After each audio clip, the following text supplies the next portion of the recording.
stand by. Okay, Yeah. Yacht, Yeah, take it. take it at midfield. Take Just go it. right now. Go to camera 3. 3. Go to the get perfect, just like that. I'll just go ahead. Yeah, graphics 2 is going to be up for the first. Okay. Take it. Go right now. Go to camera 3. Go. Yep. Go to the get perfect, just like that. No music. I'm going to hand to Q. Sophie. Wait for it.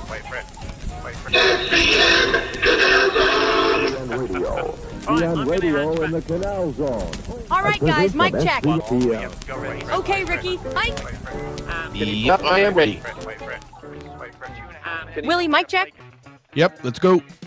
1B, stand by. 10, 9, 8, 7, 6, 5, 4, 3, 2, 1, and we're live. Okay, and go for it, guys.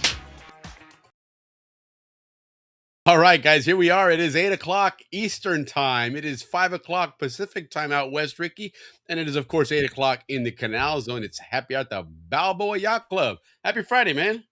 Happy Friday to you, Willie, man. It is a great Friday. It's starting to get colder out here. We had a great week last week, nice and warm, but we're back to cold. But anyway, thank you for tuning in with us, guys. Every Friday, as you know, Willie and I, both born and raised in the Canal Zone, and bring you every week. We bring you this podcast, which is completely dedicated to the Panama Canal. You know, it's a weekly podcast that is solely about the history of the Panama Canal, its rich traditions, and of course, more important, the people that are from there, aka Zonians. This is a show where you come and you get to meet us, get to know what we're up to, what we've done. This is the place where everybody knows your name. Welcome, welcome. And let's get this show started, Willie, because we have an informative show for you guys tonight. Oh, we do indeed. But of We course, do we got to indeed. start. We're at the bar, so nothing more than a toast to good friends, to the Canal Zone, and to all things Zonian. All things Zonians. So hello, yes, and there we go here. Who do we have? Jim Duffus is ready. Yep, you're ready. Right on, brother. Good to see you. Chris is where? Chris is not in the frozen tundra of Kentucky, Cincinnati, or however he likes to call it. He is in PR. Look at that. Beautiful Puerto PR. Rico. Right on. That's certainly Speaking of warmer Puerto here. Rico, there's one of the boxers in big trouble out there. Hope he can Uh-oh. work through that. Wow. Okay. Well, that's it. And then we got from Fort Clayton right on. There we go. Mr. Gibbs from Fort Clayton. All right. Woohoo. We got Frank coming in. Yeah, let's do it, man. We got a great show, guys. No, honestly, we really do. There's, a lot going on, of course, in Panama and then in the zone. This show, of course, is taking that direction this year, especially. We want to really focus on the nostalgia, the history of the zone, life in the zone, growing up in the zone. So we've got a new segment we're going to roll out tonight. There's a publication that used to come out all the time called the Panama Canal Review. Very iconic. The logo on it, you'll recognize it if you haven't already seen it. It'll pop up here shortly. But it really was I guess it would be the equivalent of Life magazine, but for the Canal Zone, right? Yeah, what I remember is the Spillway was more like a social magazine. Well, the But Spillway was a re- newspaper. Like a newspaper, right? That you can go through the pages. But Right. the review, I remember, I used to have to sit down, open it, and read it because it was, Yes. it was a very, like our show tonight, very informative Correct. magazine because that's what It was good reading. It definitely Good was. reading. Yeah, it definitely was, and it was a good quality publication, and it'd been around since 1950. Right So on. there, and of course, like a lot of things, the Panama Canal Museum collection in Gainesville, yeah. at University of Gainesville. Florida. Yeah, in Gainesville here in the States, they have, of course, all these digitized collections, and that's one of them they have is the review, the Pan Canal Review, and it's an amazing magazine. They digitize it all, great quality. So what we're gonna do is go through these episodes and just check out some of the things there, see what the perception was, what the story was of the Canal Zone back in those days, how they viewed things, and so it'd just be a fun way of doing things. HP, how you doing, brother? Happy Friday to you, man. Happy Friday. So that's going to be exciting. and speaking of, while I was doing research on that, without digressing too much, I also found some old annual reports from the canal going all the way back to like 1905, and they're just absolutely Wait. What kind of fascinating. reports? Just reports of everything going on. They had something called the Canal Record, which was a weekly publication, and I mean, they talked about everything. If you like history and you certainly love Canals on History, which a lot of us here do, Yes. it's a great read. But It's gonna what be a good treasure segment, trove. Willie. So yeah, it's gonna be a lot of fun. We're also gonna talk about. We're going to piggyback off of something that Dave Dahlstrom brought up when he was talking last week about that those third locks, right? And what we used to think was the French Cut, and it turns out that the French Cut was actually an area on the Atlantic side, and what we used to go to, the Slide and all that area, was actually those third locks, or the attempt to build those locks, which now we know, of course, is the locks, but back then it wasn't. And the conversation part of it was talking about these third locks were going to be a sea level canal.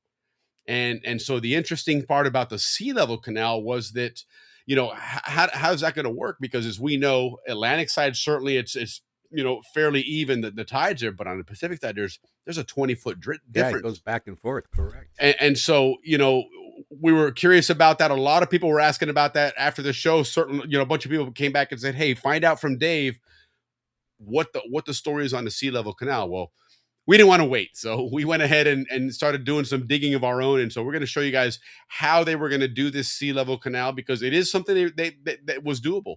And, interesting that they didn't go that route with the new set of locks, but nonetheless, it's an interesting plan there. So we'll definitely talk about that here. And then we also are going to have our friend Ralph Furlong is joining us. A lot of news about this new they had this new bridge, which is something we talk about a lot.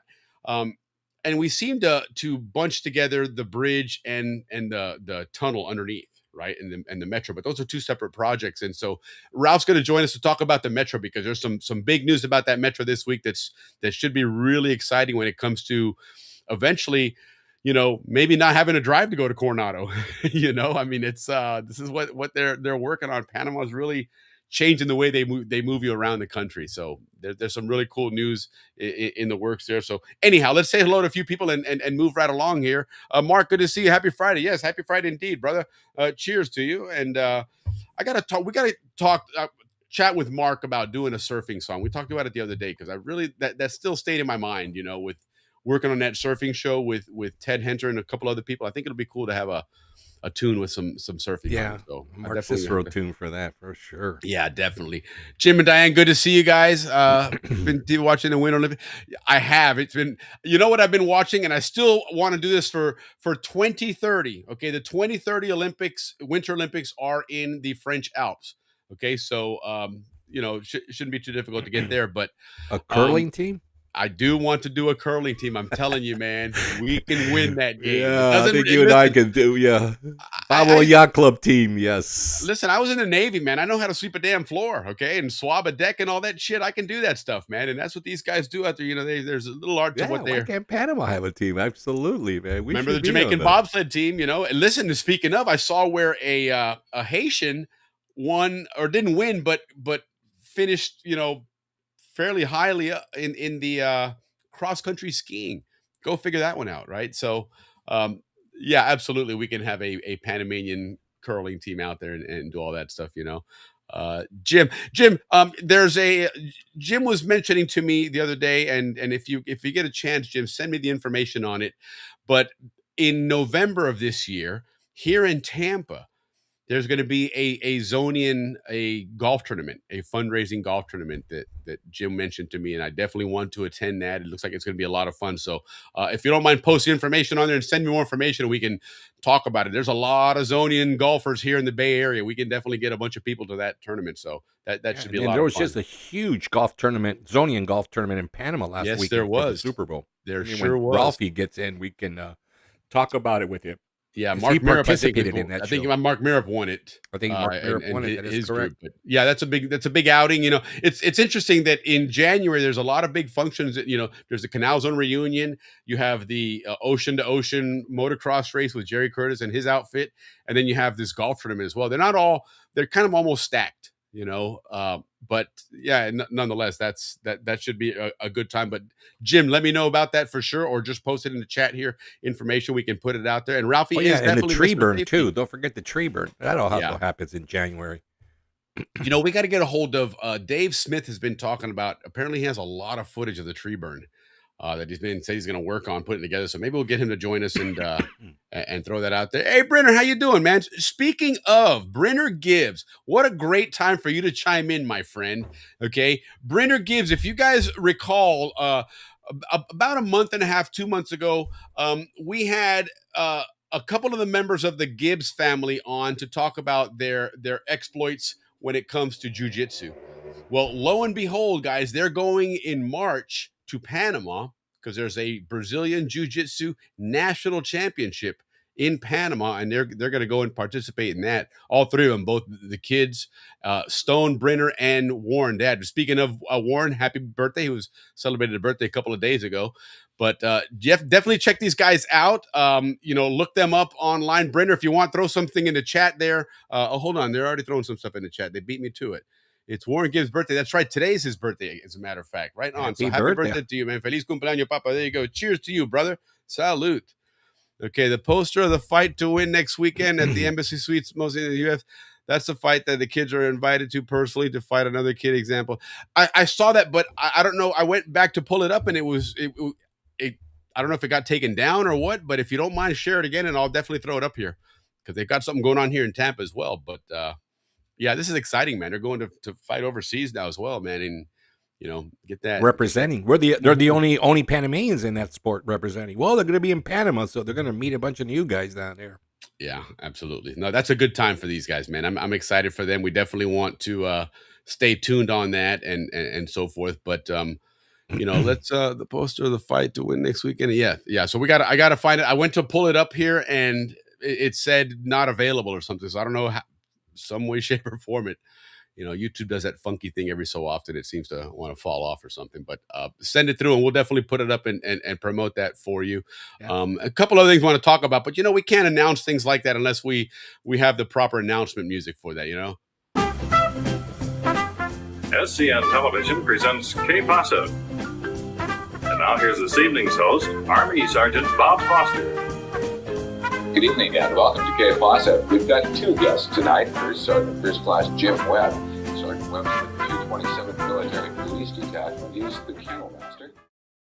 Oh, so there you go. Now we got that K-Pasa news. So yeah, a couple of things real quick that are going on. K-Pasa, what is going on? The Pan Canal Society. Remember, guys, we are now moved past Canal Zone Reunion Panama. It is now all about the Canal Zone reunion in Orlando, which the Pan Canal Society puts on, and an amazing job they do with that. But a couple of quick announcements for these guys. Coming up here in February, and I can't even see the screen myself there, but looks like the 27th of February, they have, and I'll miss a little larger here. Okay, so on the East Coast, in the Space Coast, they have the membership meeting and Space Coast potluck. Okay, that's a kind of a weekend activity. So Friday night, then at 5:30 until question mark in typical Zonian fashion, they've got a happy hour at the Beach Tiki Hut Bar on the beautiful property at the Hilton Cocoa Beach oceanfront. So there you go. It's 1550 North Atlantic Avenue in Cocoa Beach. Just look it up, the Hilton Cocoa Beach oceanfront on the 27th. Okay, that's Friday.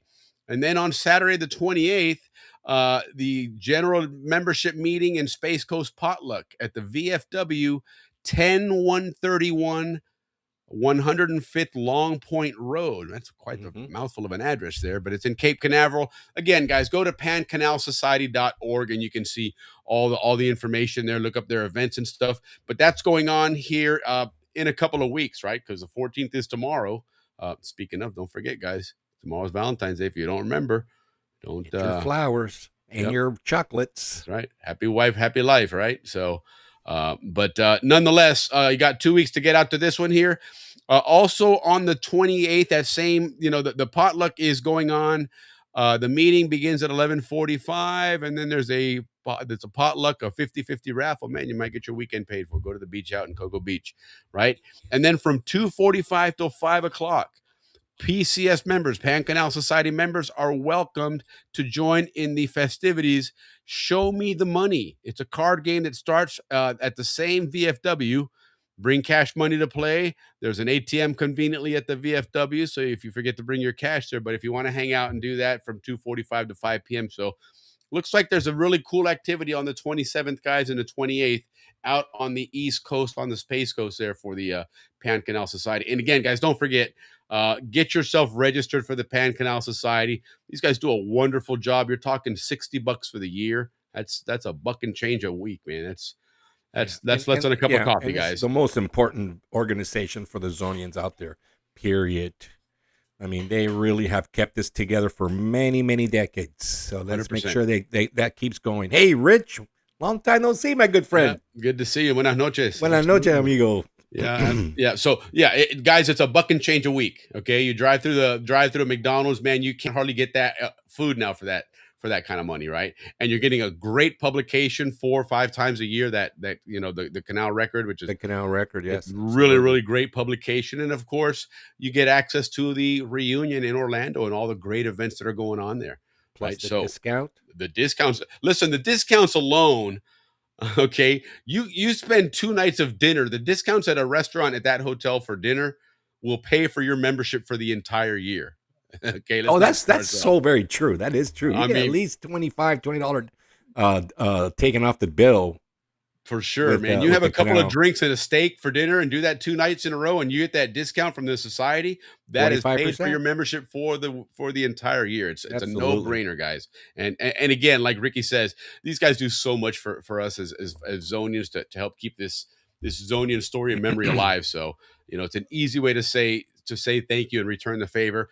And speaking of returning the favor, like I mentioned earlier, the Pan Canal Museum collection in Gainesville at the University of Florida, they've got in March coming up. They also have a luncheon there and a membership drive. Make sure you get signed up for that one ahead of time. Get reserved there. Again, a great cause. These guys, I mean, they go out of their way to preserve that legacy. And the guys that do this, they're not even Zonians. That's the best part about it. I mean, they really have this passion. I don't know if you guys have met them or not, but they're just great. This is a great organization. So if you're in Florida and you can make it there, definitely make it a point to try and show up. If not, send them a donation anyway. They could use the help. It really is the place where, I mean, you find things that, let me tell you what, if you walk around just at the reunion, you walk around in that museum room, man, there's at least a half dozen times that you're like, oh my God, I totally forgot about that. When you see something there that's just so nostalgic, and it was so Canal Zone, and it's never seen anywhere else. And, it's been 40, 50 years for some people, and you forget about that. You see that there, you're like, wow. And that's what these guys are doing there. They're protecting that stuff for you. It's well worth it. Now that we're on announcements, Willie, and things that are Zonian, a lot of people have been traveling to Panama. A lot of my good friends, for example, John Canzero was just down there. Jerry Curtis was just down there. Ralphie is just down there. So I always talk to these guys. Hey, what's new? What this and that, and that they said, look, Ricky, everything is like you think it is. Nothing has really, nothing new. But he goes, I'm going to tell you one thing, Ricky, John Canzero, that you are going to be amazed by it. And this is for everybody to know, is go to the Balboa High School library, and the books and the presentation and the maps and the pictures they have there are worth the trip to Panama. Okay, right on. He says that is the most amazing collection of Zonians that he's ever seen. And John Canzero is a very, very talented man. He knows what he's doing. And that's what he reported. Yeah. So everybody that has a chance down there, go check out. And you have a chance to go see our high school. But the library, he says, is top-notch, worth talking about it and visiting. Yeah, no, and from what I've been told like last year, for example, the class of 84, or the year before, I guess it was, when they went for their reunion there, they actually had a tour of the library, and and they said it is exactly as it was in 1984. You can't check anything out though. No, it's you a can museum. look at everything, but nothing's leaving that place. Exactly. It is a museum there, but it just, I mean, that was, for I always have been kind of a book nerd and all that stuff in spite of my academic record. But I love spending time in the library. If there was ever a place that if I didn't feel good or something, and I mean the nurses were always really cool at BHS, and I never gave them a hard time. So if my mom was to believe my story, she thought I'd be at the library all the time. No, listen, I would go there to read stuff, man. There was some good reading there, some interesting stuff there. It was a really, really, that's something. Going back to that Canal record we were talking about, and I started putting some stories in there, and with that Notebook LM, you can create these audio presentations, and they take these two voices and they just go back and forth like a podcast, very natural sounding with whatever information you threw in there. And one of them they talked about was how much the Canal Zone, even early on, considered books an important thing, because back then, remember, there was no internet, there was no TV, there was, even radio. You might have had a radio, but guess what? You need a radio station broadcasting for you to listen to anything. So there wasn't a lot of radio stations in Panama at the time. So what did you have for entertainment early on was books to read. And the Zone and made it a Wolfman point. Jack. Don't forget Wolfman Well, you're talking 1905. I'm talking 1906. These guys here, the Zone, one of the first things they did was build a robust book collection, because that's always been a big deal. Remember the library over at where the driver license place was, in the drive-in. Oh yeah, that's great the one library that I went to most. Yeah, it was a great and the college place, man. library. Even as a kid, I would go to the college library. Yeah, exactly. So, but anyway, you guys remember the college library? They always would let you check out music tapes, and they had the coolest earphones. I remember that was why I would go there to that library as a kid, was to go listen to music. You did. That's true. That was something that was before the internet, man. None of that stuff was available, free. You had to know somebody or go somewhere to get it if you didn't have it yourself. Yep. All right. Well, what else we got going on the Bochincha news? That's it. Well, I know you got some Panama stuff there, and of course we got. Well, I got some good. I still got I had a good visit this week with Captain Andrew F. Tomitis. Came by San Francisco. He flew in on a Wednesday, and then we hung out Wednesday night, went to a jazz night, and then Thursday morning he took off to go skiing with his wife Thursday and Friday, and then he came back, and then I met him actually in Sonoma. This guy had an incredible trip. Then I met him in Sonoma to meet up with Mark Anderson from ILM, and he went on a wine tasting. I didn't do the wine tasting. Then on Sunday he came to San Francisco, and we hung out for the Super Bowl. Yes, I saw that. And we had food and drinks and good conversations here at the house, and then afterwards we took off to a district here called North Beach, which is the Italian neighborhood. And there, I took him to this old saloon blues bar that he really liked. I mean old, it's old. And of course we went to the classic Tony's Pizza. So it was a good visit from a Zonian out here in San Francisco. We don't really get many of you guys out here. But it was good to see him, and that's what we got. Like I said, Jerry Curtis is now a homeowner now in Panama. In the congratulations Canal Zone. to you, Jerry. Salute, man. Salute, yeah. He owns again in the Canal Zone, so we'll be visiting your house, Jerry. We're in Cardenas, wasn't it? In Cardenas, yes. That's kind of like the Zonian enclave out there. A lot of Zonians live in that little in Cardenas. That's a good way of putting it. It is like an enclave. It really is. It really is. It's good. Look at Pat putting in a college library, use their cassette, so you can. Yeah, absolutely. Yeah. That's what I would go there. I remember like 8th, 9th, 10th grade when I was first getting into rock and roll. That's where I would go listen to stuff.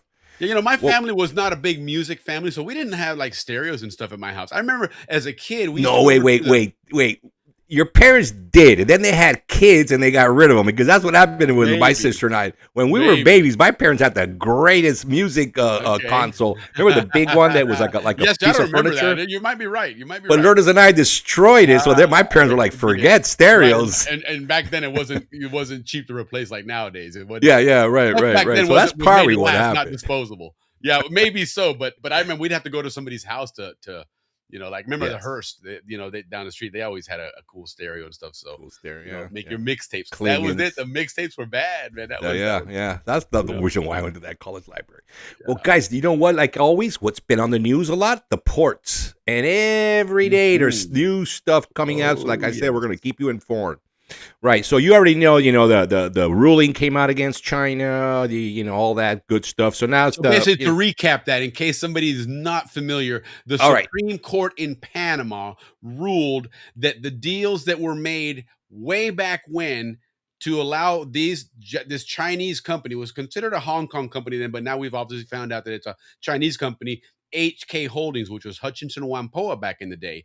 They basically came in and had no bid contracts. Nobody asked anything, just said, oh, yeah, it's yours. And so long story short, the fast forward to several weeks ago, and the Supreme Court in Panama said, hey, null and void contracts, illegal. You don't have the rights to these ports. So, Ricky, where are we at now with that? All right. So then, of course, the shock came through. Now, China has to retaliate, right? Or I don't know if there's a better word, but they have to answer this court ruling.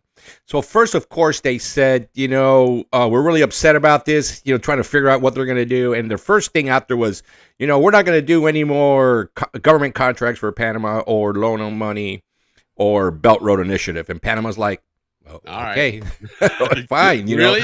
We don't have any, so to speak, that we know of that are big, right? Other than the bridge and the tunnel. So then China thought, well, that really didn't go that well. There wasn't much of a like, oh my God, they're gonna. And they also talked about changing the routes, but then again, where they're gonna go around Argentina. So they knock yourself out. Right. So they're kind of like, well, there's not much we can do to Panama. So they decided this, like yesterday or the day before, that instead of going after Panama, they're going to go after the company that's going to temporarily run operations of the ports. Right. Which is Merck. They're going to go after them.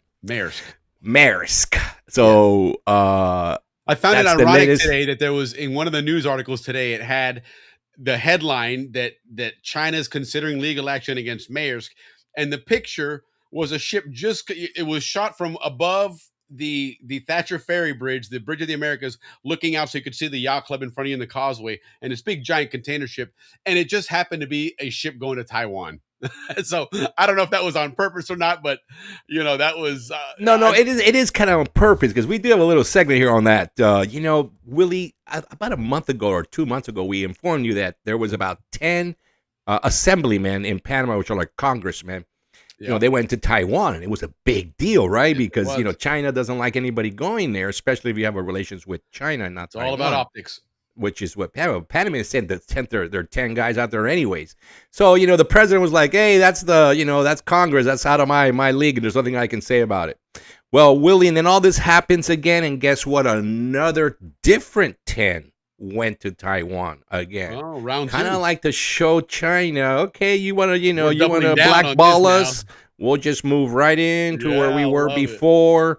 And of course, everything with Taiwan has to do with the chips, making technology.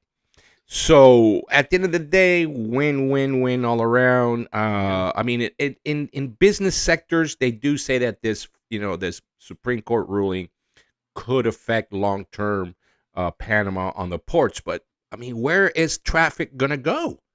I mean, they're not. If they build another canal, it's going to take years.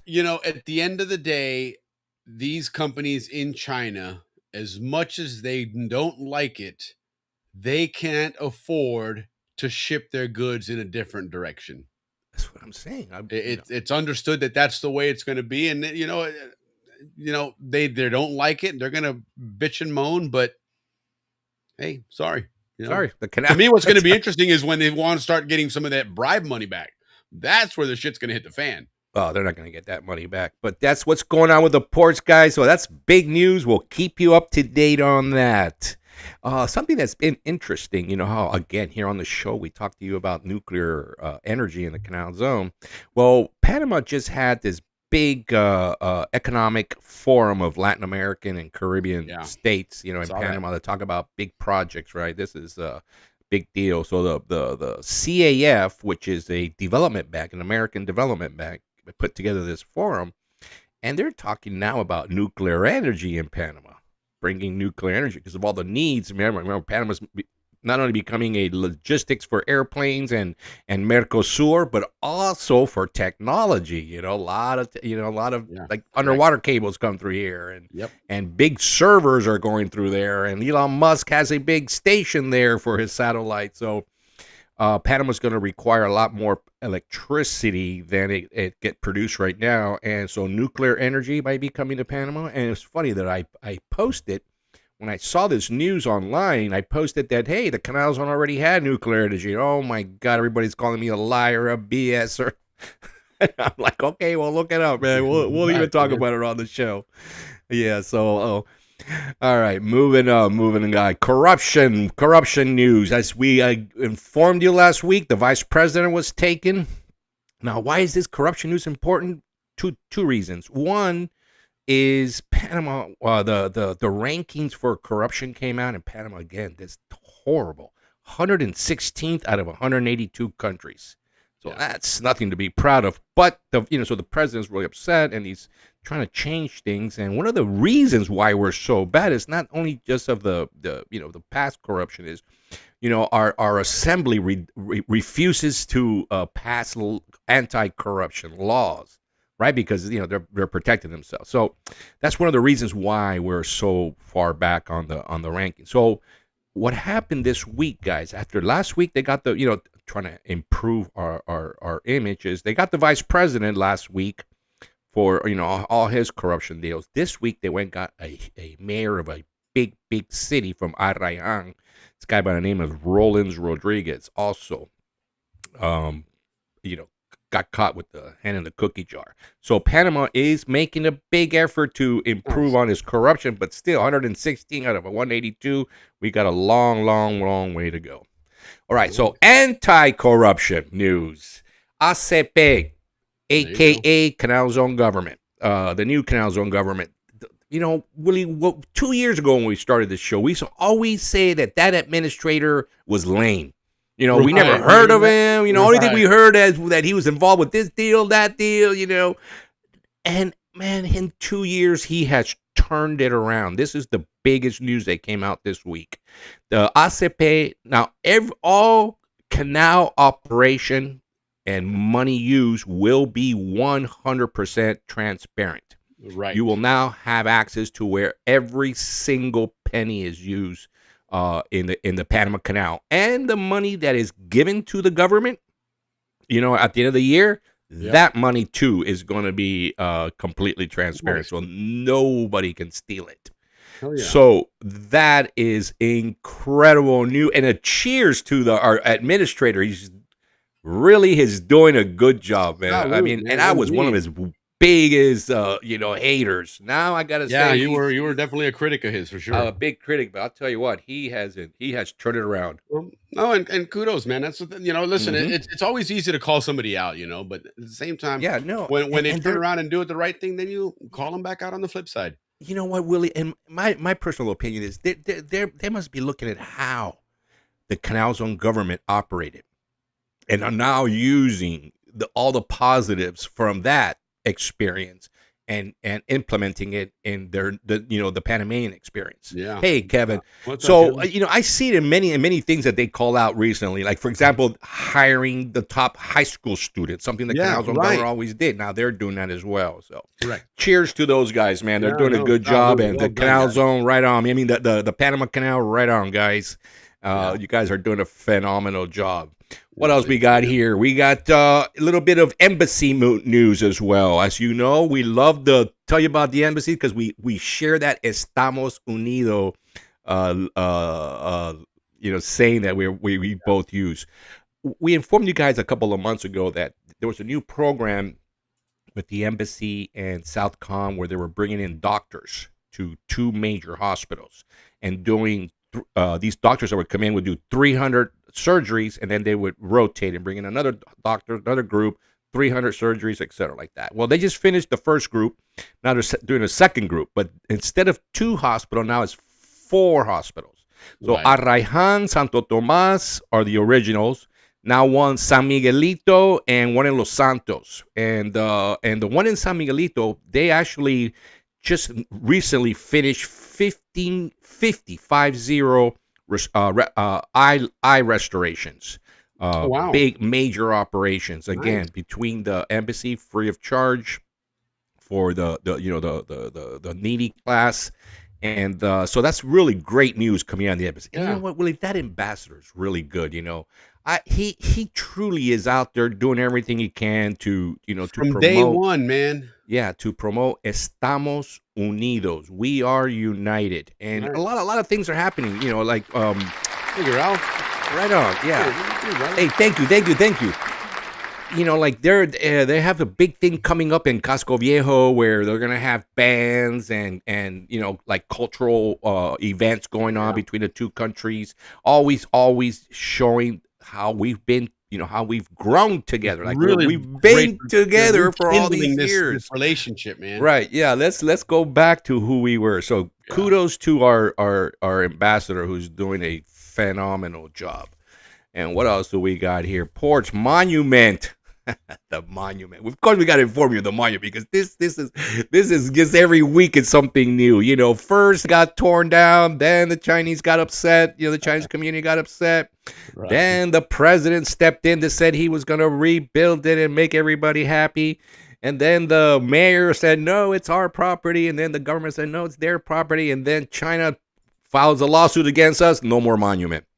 Yeah. Bye-bye. Overnight. It's cleaned out. Some of my friends have been down there taking pictures, and there's just nothing there. It's been flattened out. They cleaned it out, man. They didn't play so around. Maybe the mayor will win at the end of the day.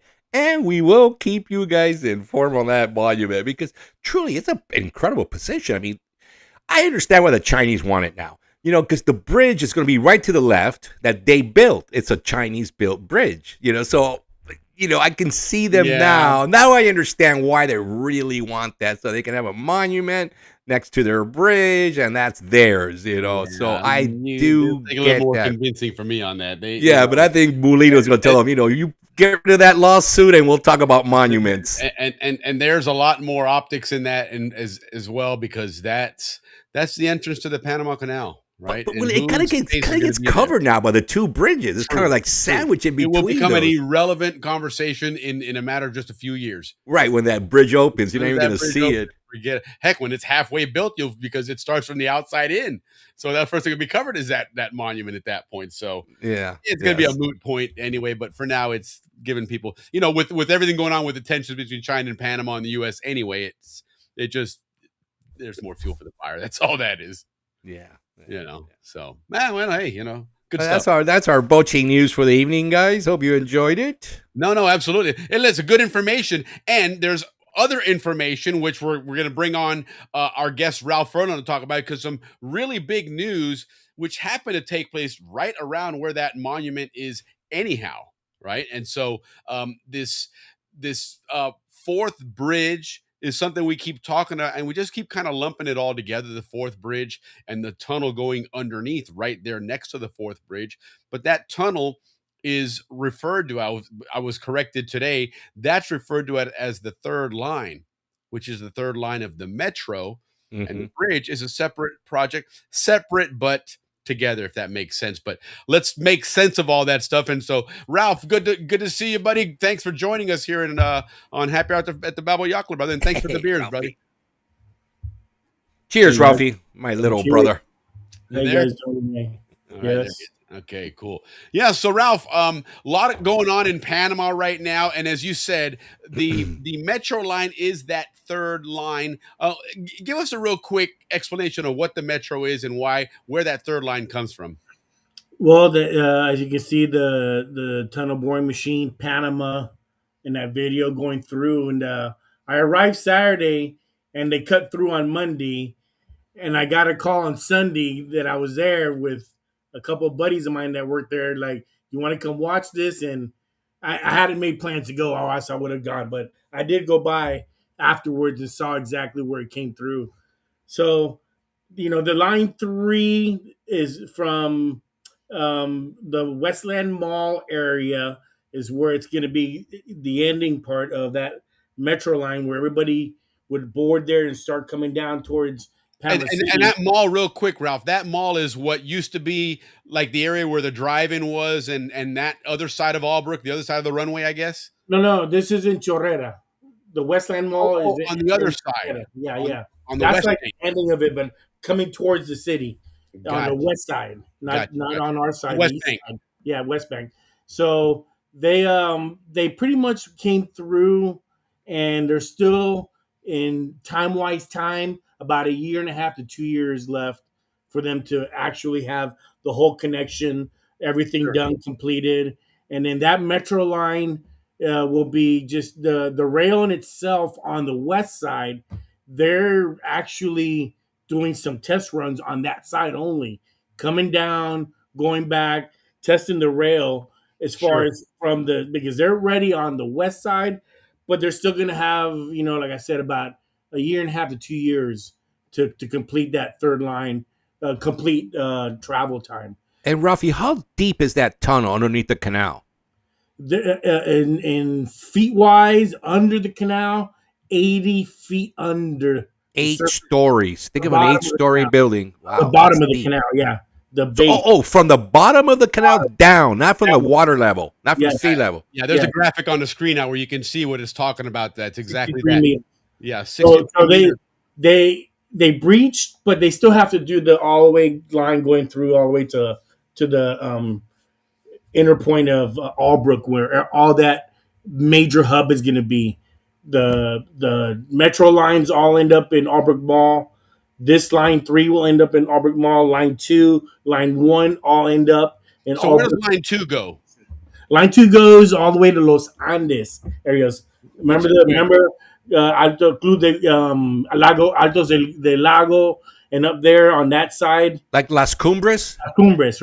Right pre Las Cumbres is where the last stop is. Okay, so Okay. it goes to Las Cumbres, and then line 1, is that the one that goes out to Tucumán? All the way to Tucumán, yes. Okay, Yes. okay. And then That's there's the a primary branch- one. Yeah, there's a branch that goes off towards Las Mañanitas that Okay, way. and so So, then yeah. is Albrook, is that considered like the central hub where they all meet? Yes, that's usually everybody comes and they bring all the lines in there and they distribute Central like, Station. The Yeah. Chorrera, yes.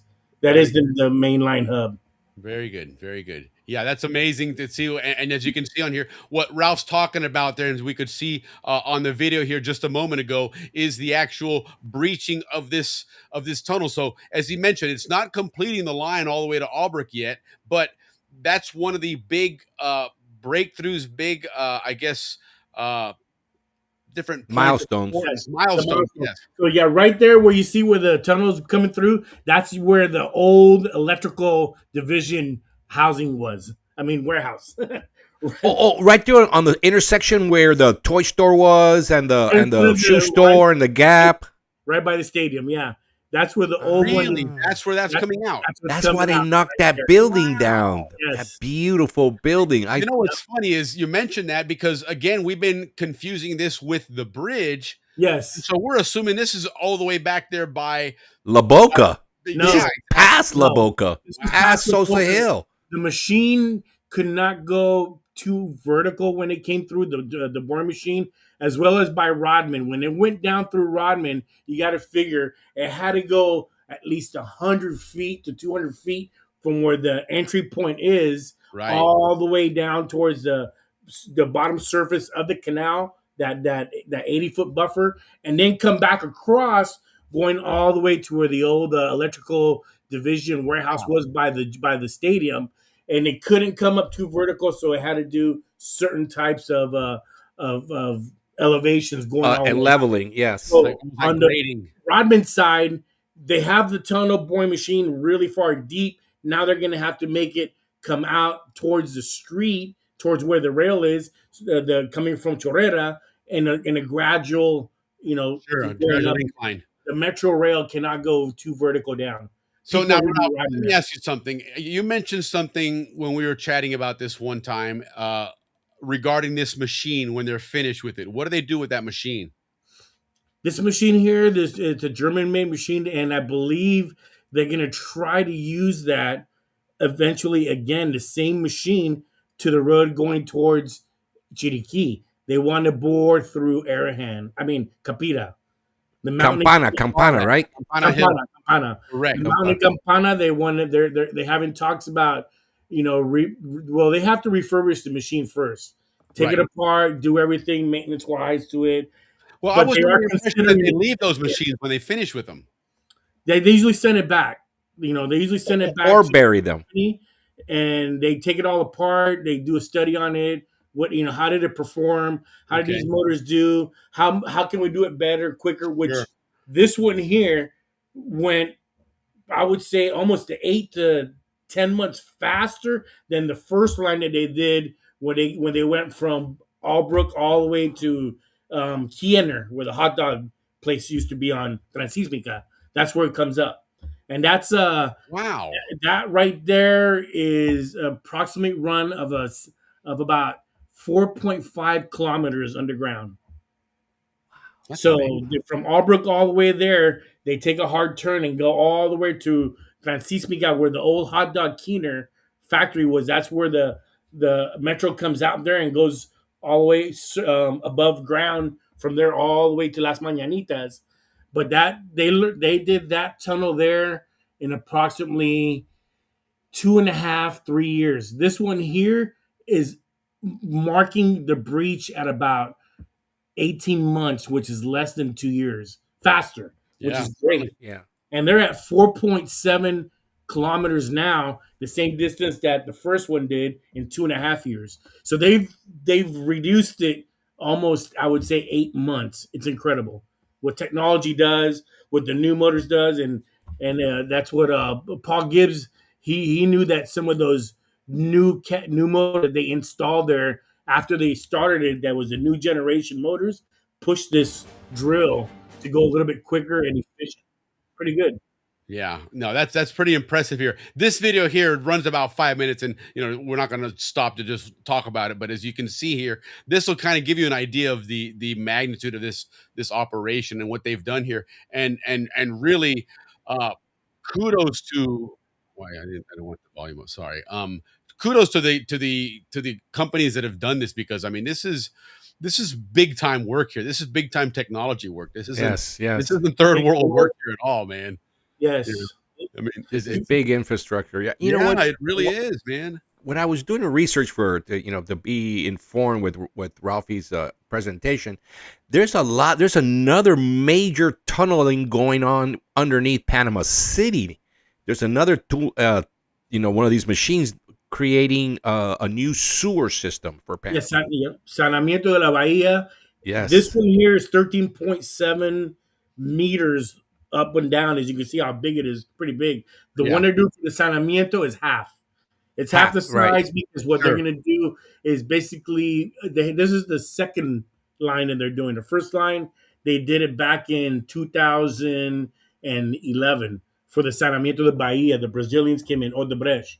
They did that one. So now this company here is doing one similar to it so they can get better quality water. The water in the bay prior to when they did the first one was horrible, but the clarity incredible after they did it from 2011 on all the way to 2014. It took like 2 to 3 years.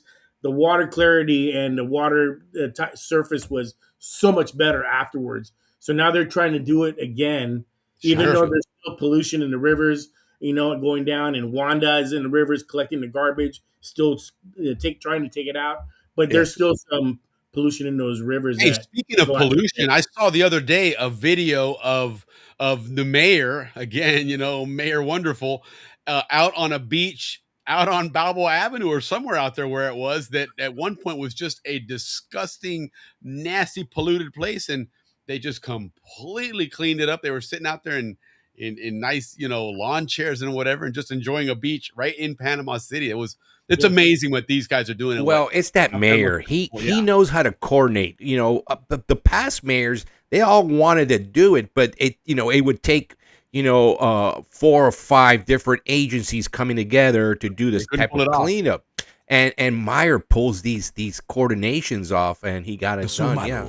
It's really beautiful what they did there. But anyway, guys, this is the reason why Panama hosting these forums, because of the number of ginormous projects that are going on there. And this is an example of what we said earlier, that the Chinese thought that they could perhaps bully us by saying they won't fund these types of projects, and Panama's like, well, that's fine.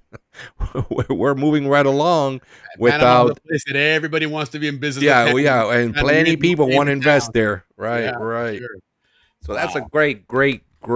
great news there, guys. So Ralph, give us some little bit more some narratives and context then to this project here, this third line, what it's designed to do, what it's helping to cut down on, and then of course most importantly, when are we thinking this is going to be up and running?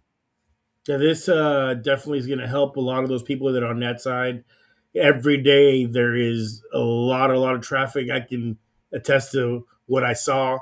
You know, you're looking at from 6 a.m., 5:30 a.m. from the west side to come to the city to get there at 8. These people are having to get up at 3:30 in the morning, get on a bus. If they get on a bus at 4, trying to get across there by 5:36, so that everybody gets into the city and work with 3 lanes open, and just That's to just get getting you into the city. I heard it's a 2-hour commute. Yeah, these people here will be able to travel on these metros going to the city, 20, 25 minutes tops. They can time their time to get up. They can get to the metro rail, get on, get to Albrook, and then disperse to all the other locations. The good thing about, I believe, if from what I saw, that the bridge is trying to coincide to finish in 2 years. It's 2 years is pushing it for the bridge. They still have a lot to do. Those big columns that you see in this image there, they're going to be the centerpieces for the crossings. That will take in itself, both columns to erect and have them ready, about 15 months from this month. Right. So that's about a year and a little bit change. After that, those precasts that you see there on the actual street will already be prefab, and they'll float them in there with the cranes, one after the other. Sure. They have metal girders underneath that support them as they're putting them in. Those columns have to be built, and there's curing time, and you can't accelerate that. Well, there is no curing time when they're already done. No, I'm saying the columns. That's why the columns are going to take so long. The columns for sure, yes. They have to be built to a certain stress level, and Ricky can certainly attest to that with his. Yeah, they just poured them, so they got to wait a little bit, for those that to poured harden. all the way up, formed all the way up and poured, and then once that's completed, the actual cables will be the last thing they install as they're putting down the precast streets. Sure. It just needs to support them. And what's interesting, and some numbers on the screen there, 160,000 daily passengers. That's huge. That's taking a big strain off of that bridge. And then, like Ralph says, if they happen to open about the same time, that bridge is going to be another 40, 50,000, 60,000 a day. So you really are going to alleviate traffic big time in those areas. Unfortunately, what it's going to do is say, hey, you know what? There's not traffic so bad on the West Bank. Maybe we should move there. And so they are, and they're building Howard is the place to go. All of that area is blowing up. If you go towards Chorrera now, on the left side towards the ocean, they have scraped all the hillsides ready to build houses. From now until the next 2 years, there's large developments going there. If you fly in on an airplane and you see nothing but brown dirt, it's because they scraped all the trees that were there and are getting ready for Arraihan, man. And we all know where Arraihan comes from, right? We all know what that really means. On the right hand. Another Zonian long-term part of the culture. Rio Camito, where Mariano Rivera is from, and they built the stadium there. Yeah, that's where it's growing right there. Speaking of, I saw where they just are getting ready to open a new soccer complex over there in Arraihan. Oh yeah, I saw that right in Bugurundu. And yes, Tollbridge. It's a big project that the Football Federation in Panama has put together, to make it a state-of-the-art complex on that West Bank there. I mean, it's fantastic. It's like a practice field, right? Or like a JV. It's a big complex. It's definitely a place where you're gonna have multiple fields, multiple things going on, probably multiple tournaments and things as well there. But it looks really good from the pictures that I saw, and there was an interview they had with these guys. And I mean, like everything else that Panama's doing, it's amazing, man. Kudos to Panama. They really have stepped their game up. They sure have. But here we got a little detail. Here, let's go. It's a little bit off topic, but one of our loyal guests here, Ralphie. Yes. What happened with all those crocodiles? We Well, have an idea what happened. yes, yeah. Ricky and I have been throwing this around a little bit, and this has to do with a problem that was created about 40, 50 years ago. No, when the canal went over. Remember, Ken Barsness told us About that they 40, used to. 50 years ago. Yeah, they used to control the crocodile. Remember, guys, 1977 was 50 years ago. Oh Okay? shit, that's right. Yes. And when the canal zone, remember, one of the first places of the canal zone to revert over was law enforcement. Correct. Okay? And the protection of our waterways and our countryside, I guess, our jungles and everything was part of the law enforcement division. You know, the jungle cops there, like Kevin Barsis has chimed in and talked about. And they got rid of those people. And one of their jobs was to keep these populations, you know, in control. Correct. That is correct. You know, and they haven't done that, and this is the result. Now you have overpopulation of these creatures. Absolutely. Guys, they're floating out to Toboga. That's insane, man. They're in Coronado. The Caymans are also in Coronado. So just in Coronado, man. These guys are legit, man. They just travel. Everything's growing. Everything's growing in Panama, even the gators. I can attest to when COVID was happening that nobody was allowed to go into the outside for a period of 4 to 5 months. Everything multiplied. All those things multiplied. Nobody was there catching the fish, taking them out. So they multiplied tenfold, just like humans. Even more so. That's true. So that added to it. Yes. Wow. That's incredible. No, that's true about COVID. They said the animals took over. You know, when we were all indoors, they all came out to the cities and the towns, and they were cruising around. Yeah. Yeah, that's amazing, though. But it is no cars have driven by this highway in a week, man. We can go out here now. It's cool. You know. I mean, how are they gonna solve that? They're just gonna have to start shooting them or something. You know, that's just brutal. Little by little. You know, you figure out a way to make money off of them, and you'll get rid of them. We had we were using tuna bombs for the Cayuca race. Mandatory motor boats, mandatory tuna bombs at the start and at the finish line. To make sure that there's nothing. Yeah, that makes sense. It's like, where is this race taking place? In the Nile, in the Amazon? What is this, man? That's insane. Yeah. Wow. But hey, you know what? That's the price of progress, man. You know, it's a lot of things. Great things are happening, and you know, everybody's entitled to grow a little bit, and including the crocs. As Frank's saying here, we had a big croc under the pier. Yeah. See, they just moved them, right? They won't kill them in Panama. They just won't do it. Well, they just moved them to the backside. Well, guess what? You show somebody how much money they can make on some boots with that croc, and you'll see how quick he'll start shooting those things as soon as there's some money to be made. So, All right, Ralph, real quick before we move on, then, what's our tentative dates for line 3 to open up? And then what are we thinking on the bridge? And we'll bring you back for the bridge because I know today we were focusing on line 3. But what's the dates there for that line 3? I see the metro line opening before the bridge, and I see it probably opening up if the timelines are correct. We're at February at the end of 2027.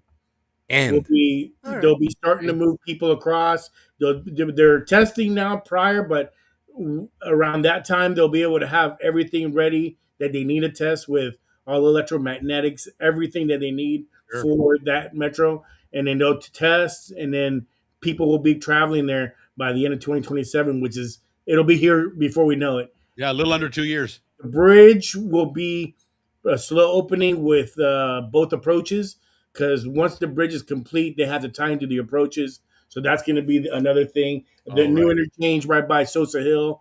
At Sosa Hill is at 75% excavated. And I was talking to an engineer that when I was there, I was able to talk to the person that was, administrating that part. And not only that, but you won't believe it, but I did get testimony as far as what was the decibel readings from Tavernia to the. Oh, nice. Okay, let's hear it. Below 85 decibels.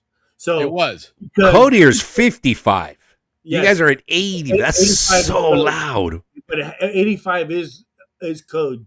85 and 90. That's way too loud. Yeah. Yeah, but if California is 55.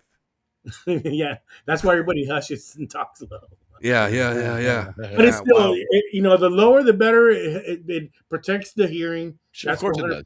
Correct. 85 is excessively loud. Let me tell you what. I mean, I have found out. It's interesting, not to sidetrack on this, but it's not just damage to your ears, but I found out from doing my genetics test, my 23andMe, I was able to upload my data to this other website, and one of the things that I found out about myself genetically is that I am predisposed to have difficulty achieving deep sleep, right? And so I have trouble sleeping all the time. And what I found is that when I have these earplugs that I bought from Amazon, they're for sleeping. They're very flat, so they don't really press against you. And let me tell you what, when I put those in, I sleep great, right? And so I can imagine somebody that has that same type situation. It may not be damaging your ears, but you haven't had a good night's sleep in 6 months. That's the whole La Boca area. That's a Oh quality my of God, life issue there, Tavernier. man. Well, one thing is the hearing and the decibels, but the other part that was what I realized was the vibration. Yeah. Now, And the one thing is pounding, yeah. hearing, the other one's the vibration from the movement. Now that it is felt, and that in itself, if you Could be feel like a bothersome. little buzz on the house or on the ground, but you don't hear it, that's the other one that is a distraction. I imagine that wreaks havoc on pets too, Yeah, Yeah. they feel it. All the Yeah, heck pictures yeah. I see of Sosa Hill looks to me like she made it really difficult Yeah. to excavate. It looks like they just excavated a tiny little bit in the longest time with the biggest equipment, Right. So she fought hard, man. To continue the tradition of digging in Panama. It ain't gonna be She easy. fought hard, man. She didn't give in easily. And guys, it's on the back side of the Sosa Hill, not like on the Balboa theater side or the Tavernier side. Face the old dry dock. Yeah, face the and old you know dry what's dock. funny is that you think they're doing this major excavation. Could there be rocks flying off of there all the way down? Possible. However, you can still drive around it. Okay. Yeah, well, that's I kind drove of by yeah. it. I looked up. I didn't see really anything, but I did get a story from one of the guys there. But I can't say it. It's something that happened. It was just hilarious. But it was part of the bridge. But that's for another story. But Another story. For our bridge story. yes. Perfect. Well, before you go, Ralphie, I know you were just in Panama. Why don't you tell us a little bit about that Zonian golf tournament that you participated in Coronado? Yeah, that 5-day event we had. On the 4th day we had a scramble at Vistamar, and so it was like an off. Wait. Where's Vistamar for our viewers? Vistamar is right before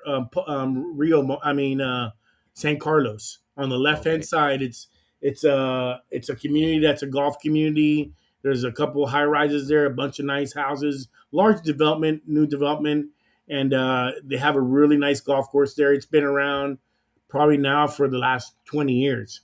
Wow, so they didn't have it in Coronado then. Yes, Vistamar. Vistamar, okay. But in Coronado, I'll tell you what happened. The first day we went out to golf, we had the front that hit the United States with all the cold hit. It hit Panama, and I had people telling me that they had never seen winds that strong. That's what I heard. It wasn't temperature; it was windy. 30 years. Yeah, and it lasted for 3 days, and that in itself put a twist to the golf. So sure, it was fun. We had a great outing, and eventually Mark Murrup ended up winning the tournament with cumulative points every day. You get a point. That wind, the wind, depending on the hole, could be, bust out a pitching wedge and drive it 300 yards. It just depends on how the wind's going, right? And going against it too. Hit a driver full swing and go about 30 yards. Yeah, but summer in full force. No rain, but there was rain in the mountains. There was rain in the city, but no rains at the beach. It was amazing. It was pretty neat. It was a great time. Great week. So, how many Zonians you think were there? We have, I think the society members that were there, because Carl Orvis was there, the president of the society. Yeah, so they had a couple people taking pictures, and they will post it. And I think our total number there, if I'm correct, was like 28. Okay, that's good. That's good. So it was pretty good turnout. And then, of course, there's the Panamanian side too, because how many total players? 28 Zonians. The as far as people that live down there, Zonians, they played with us, and the people that traveled, strictly a Zonian tournament. Yeah, it's strictly a Zonian tournament. No one else. Okay, gotcha. No one else. Interesting. We on Thursday when we had to scramble, we had other people participate up there. Sure, but it was basically us. Okay, a bus ride, a bunch of cars back to Vistamar and back and forth. So Yeah. it was good. And it's been going on for a while. This is not the first year. I know this has been going on for a I while. participated with these people for the last 12 years. Wow. 12 years. Right so on. yeah, right Yeah, on. 12 years. Great tournament. Definitely. When I was living down there, the first time they said, "Hey, we're golfing Cornell. Y'all, you old farts are golfing here for real." So Oh, you were living down there at the time. Yeah, I was down there. So was 2012, Yeah, right on. 2013, and then I ended up joining them to golf there when they golfed, and then I've gone back since I've been back with them too. It's such a fun time. Right Good on. deal. We're gonna have to do something about that. Maybe try and get down to one of those, or at least give it some coverage because it seems like a good tournament. You know, the unfortunately, Zonians have 2 like weeks after the 7. other reunion makes it tough, but Yeah. There's you like know. 7 Zonian golf tournaments every year. Yeah. And as far as the guys that do this tournament up there at the beach, since it was a week gap, they're deciding to bring it in next year, 1 week after the CZR. So Much it'll better. be an advantage for us to go the week of CZR and then Sure. straight to Coronado and enjoy 2 weeks of Yep. nice vacation. Yeah, 2-week Traveling vacation. and Yeah. golf. That's a great Yeah, a lot idea. of people went in the week after the reunion. A lot of my friends were down there the week after. I saw that too. I saw a big group started showing up then. So it looks like January and February are the months for Zonians to go back to Panama, and then of course, right around the corner here now is getting ready to start carnivals too. So I think that's this week. Wednesday starts. Tomorrow. starts. Yeah. Tomorrow. Oh, Yes. tomorrow. Yeah. Oh, it ends on a Wednesday, Yes, right? it's Yeah. on Wednesday, Fat Wednesday. Yeah. Fat Tuesday. Oh, Fat Tuesday. Fat Tuesday. It ends on Tuesday night. That's Tuesday night, Fat Tuesday. You're right. Get all your partying out, and then Wednesday you get your cross. Oh, that's right. Ash Wednesday's the and now you go religious through day. Lent. Right. That You was get your the whole whap, thing whap. was get your partying out of the way before Lent. You know, that's the whole kind of basis of the carnival there. But And as you get on the Inter-American to get back to the city, it's backed up to Coronado. Just don't worry about it. You just get in the isn't car. that insane? It's For back Coronado. Coronado. Coronado Wow. at 15 kilometers an hour. You can get back to the city about 2.5, 3 hours. So in And- about and 2 there's 2 years, you bridges. just jump on the Metro Line 3 and you'll be over there in about 30, 45 minutes. Yes, hopefully that. And you know Yeah. what's funny is that for me, in my perception, in the last few years that I've gone back, they have these metro lines in the city to be able to transfer people. However, I've seen that there's more cars in the city for some odd reason. More cars in the city than ever. That means that I that, saw, that, and your, in that Herrera. means that the lifestyle is going up, the standard of living is going up, and more people can afford cars. Well, yeah, that change comes very slowly, and it comes with city planning by reducing the size of streets, and that's what Sure. Meyer is doing with Calle Correct. 50. $8 Correct. million renovation Yeah. of that Calle 50, and it's basically what it is. It's just reducing, in other words, sharing the streets with other vehicles such as Right. bicycles, buses, and now with all the Yeah. with all No, the you know what he's doing? pilotless transportations. Well, what he's doing is he's putting tunnels under the roads, Ricky. So Avenida Brasil, Avenida Argentina, there's going to be a tunnel that goes under. Oh, so the Via pedestrians go España- underneath the road and they don't block the traffic. Yeah, Via España and Calle 50, there's a tunnel being made now that goes under it and goes to Via Israel. Yeah. And another way, so the roads are getting efficient, so you can go over and you can go under, and I there's remember no years ago I went to Europe, and in Brussels, in Belgium, it's like that. They have a lot of they have almost like express lanes that go ring around the city, and they're all underground. And you pop up above the ground to get off on this place to turn into this part of the city or whatever. But it's it really is. It makes so much sense, Yes. Yeah, they're starting with Calle 50. If you guys remember, that's the long thoroughfare in center of Panama. Yep. Oh, right on. Cool. Right Well, on, listen, man. Ralph, man, this has been Thank a you, Ralph. great, very informative episode, man. A lot of good information. Again, guys, we're still 2 years out from this being finished, but a big milestone was completed this week in getting that boring machine to have completed that journey underneath the Panama Canal. It is now broken out on the other side, but that's just breaking the surface. There's still a lot of work to finish laying. I mean, they haven't even laid track there. They're basically just boring this thing out and, getting everything set up in there. But I appreciate you coming out and doing this. We're looking forward to maybe next month we could have a bridge episode and give us the update on that, where that's going, at and all that good stuff. I know there's plans for another bridge now on the Atlantic side. Isn't that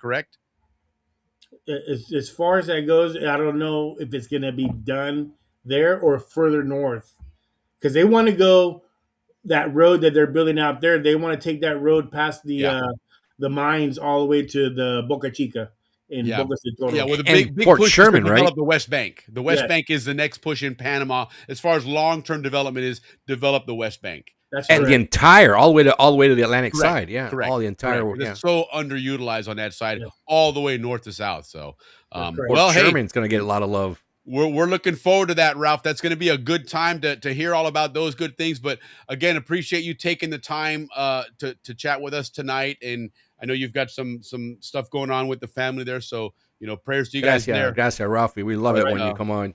Anytime you're ready to come back on and give us some info, by all means, do it, brother. Gracias, amigo. Thank you. Take it easy, brother. Man, that was cool, man. I love it when Ralphie comes on, man. You know what? He comes prepared too. When on our chats, he talks differently than when he comes on. When he comes on, he's sharp, man. His words Got an are audience sharp. here, man. He's punctual. He's good, man. Well, he Right knows what on, he's Ralphie. doing, man. Ralphie is connected in the construction world in Panama. And different buts about it. The guy does that know. is and true. This went way back to when they were building that set of locks. He was. Well, he brought safety to Panama. Sure People did. in Panama, I mean, you would see. Come on, guys, you remember? You would see people hanging on, by a rope, fixing a window back in the day. You would see crazy stuff like that. Yeah. And then Ralphie kind of brought his upon himself, business. really. down I mean, there. he did. He really. You go to any job site in Panama, and it looks like a stateside job site, like an OSHA. Cal OSHA or something job site, with all the safety, equipment and no doubt about it. procedures and whatnot. No doubt about it, man. He So really cheers to comes Ralphie out. for that. Another Zonian that did done, well Ralph. Salute for to you, brother. Mm-hmm. Cool. for the Panamanian culture. Yeah, God, no, I finished no. that drink. Oof. Right on, man. Right on. Well, listen, let's give a little bit of love to our sponsor here, and then let's visit some Panama Canal review magazines, yes. man, because Yes, there's some good stuff absolutely. there. But we got to get our bills paid, so let's go ahead and take care of that here first, real quick. We're still looking for our Howler Monkey hot sauce spokesperson. Just got an email from Panama. You've got mail. Hey, I'm Mac, and I grew up behind Howard Air Force Base in Panama. I can talk about hot sauce. On pizza, uy, que rico.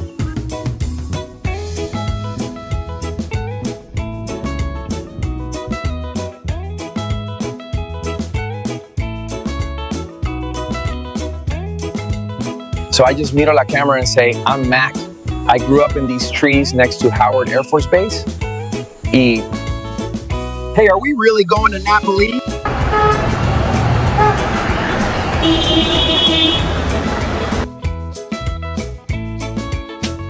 And let me tell you, the flavors of ají chombo, garlic, and onions, they each hit you one at a time, and it's so delicious. Howler Monkey Original brings the true taste ají chombo of Panama to your pizza game. Do you know a howler monkey who can describe the sweet heat of our original with authentic ají chombo peppers, or the fresh punch of verde where habanero warmth meets crisp bell pepper? How about the bold tang of Amarillo, yellow Scotch bonnets blended with mustard seeds? And of course, our hot, the same great flavor as original, fired up with red habaneros for that fire.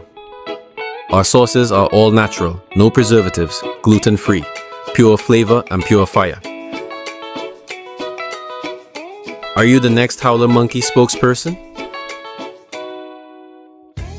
Yes, we are, Willie. Right on. You know what, Willie? That pizza pub, man. When I see that guy eat that pizza, I want to eat pizza, man. That just hits me like, oh man, I want pizza. And what to me is amazing, especially so after silly. seeing all the pictures of the Canal Zone reunion, and of course, everybody I think that went to the reunion went to Napoli's, and it hasn't changed.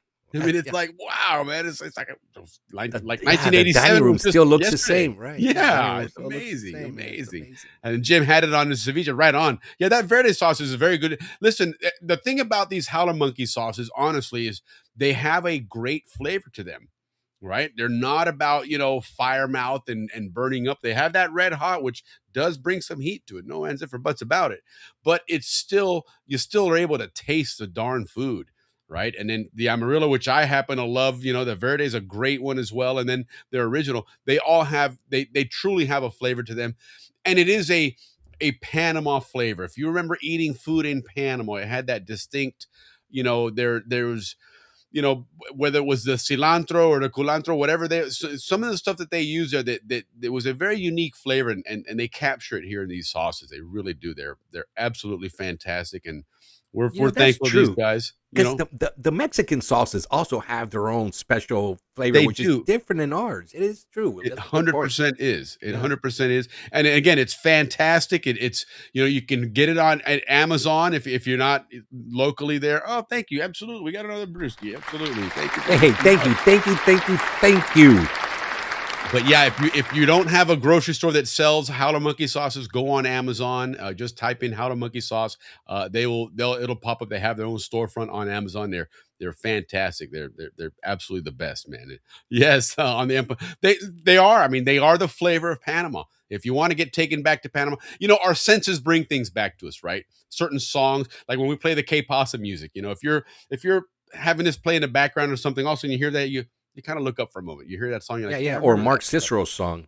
Right, exactly, And the same thing goes with flavors. There's certain flavors that just evoke a memory, right? And these bring you that Panama memory to it. And when you throw it onto an empanada, forget about it, man. I mean, close your eyes, you're in the zone, man. But speaking of going back to the zone, let's talk about this new segment we're going to do here, which is going to bring us back to the Panama Canal Review, which was a great magazine that came out since the 1950s, and it really told the story of the zone. Earlier I used that analogy of it was kind of like a Life magazine. Life magazine maybe meets National Geographic, maybe meets Newsweek, but it was strictly about the Panama Canal zone and growing up there and the region around it, right? Because sometimes you learn about the interior or maybe even, Costa Rica trips or Colombia trips, but it was for Americans that were living, in the canal zone, that hardship of having to live overseas. And it was really celebrated, but a really, really lot of fun. And so we want to go back to that here and start going through those memories and seeing the canal zone through the eyes of the folks during these different eras, because again, it came out in 1950 and went all the way up through our era. So a lot of different viewpoints, a lot of different ways of doing it. So let's go ahead and kick it off and go back to 1971, guys.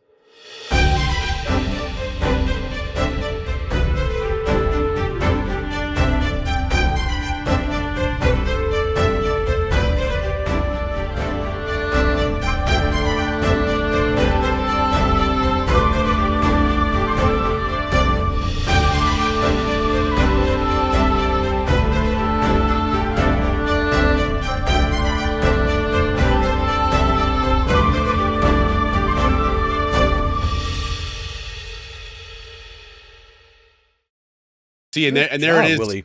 Thank you. That was a lot of fun. That was cool. They have this template on one of the platforms I use that you can throw a logo on it and it throws it into a graphic like that. That was cool how it had that see-through on it. But that was an iconic logo, is right? That Canal Review with the kind of the curved wording there and the seal of the canal. Gold too. It was in gold writing. I remember that. So it was a lot of fun. So it was a monthly magazine, and I believe it was monthly, maybe quarterly. I'm pretty sure it was monthly. But anyhow, this is the February 1971 issue. As you can see, there it is on the cover there, which is something very iconic on that cover. And it's no coincidence that it was coming out at this time of the year, because this is that dry season spring, or I guess in February we're almost more into full dry season, but those trees and some other flora, I guess you could call it, right, of the zone, that was a big deal. They talked about that in this issue. That peacock bass you see on the screen there, that was a big deal. Wasn't always around in the zone, though. We're going to learn some interesting facts about the peacock bass and all that cool stuff about it there. Next to it, AI is really, really awesome, but it's not always so accurate on a few things. And in this case, it put some graphics there that aren't quite accurate. But what we're talking about here, if you guys recall going out to the interior, especially going out like to El Valle and those areas there, remember those bird cages that they made? They're very, they were like wood rockets, airplanes, they were like all these different things. Yeah. Yes. They were really good. They were really, really well balsa wood. They were really well made. Yes. They were really cool, and you're going to find out what they were made out of, where that came from. There's an actual name, a term for it that was used that was kind of interesting. So we're going to cover that a little bit, and then an interesting story about the fire department in Panama, the Bomberos de Panama.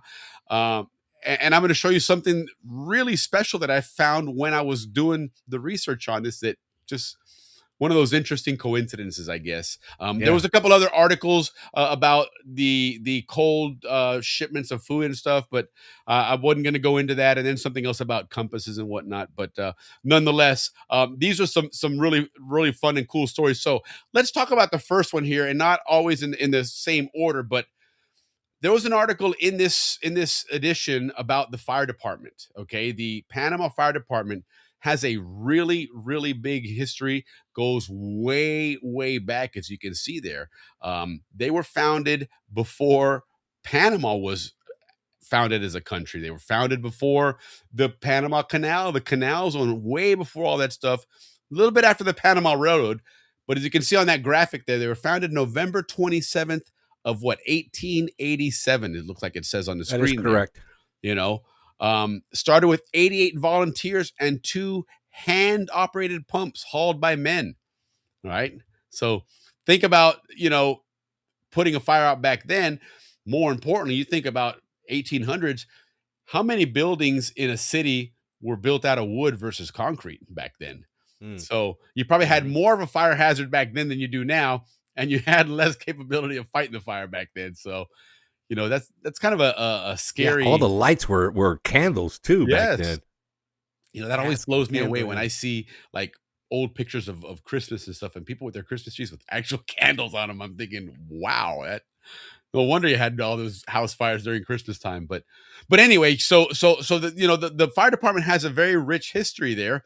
You can see in 1912 they made a big push to get their first fire truck, their first gas-powered actual fire truck. So now they weren't, hauling these by hand and having hand pumps to get the water moving and stuff. So, that was a big move forward for them. 1912, now you're actually Panama. Think about that, right? They're no longer part of Colombia. They're no longer part of a province. And as I guess before 1900, Ricky, I think we could look at Panama.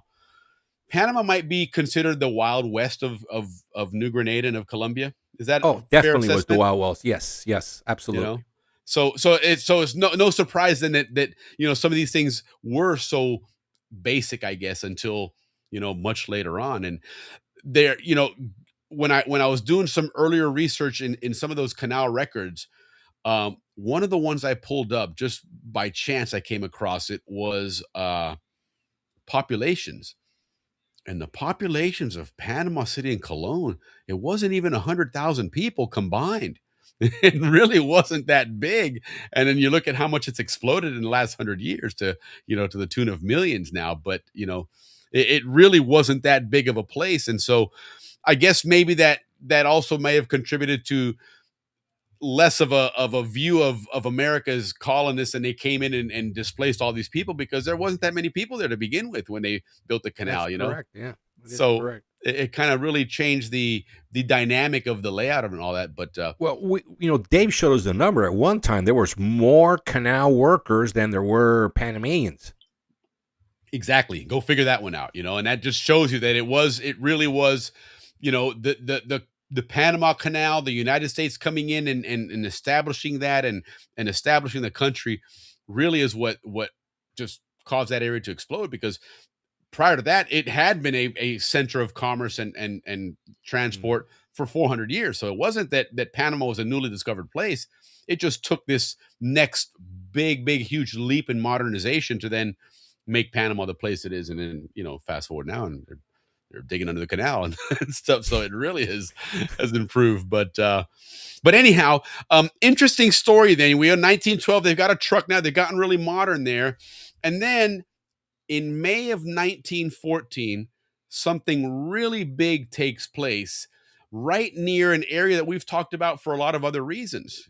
Retired fire chiefs like me so appreciate. Right on. Absolutely. Well, and we appreciate your service.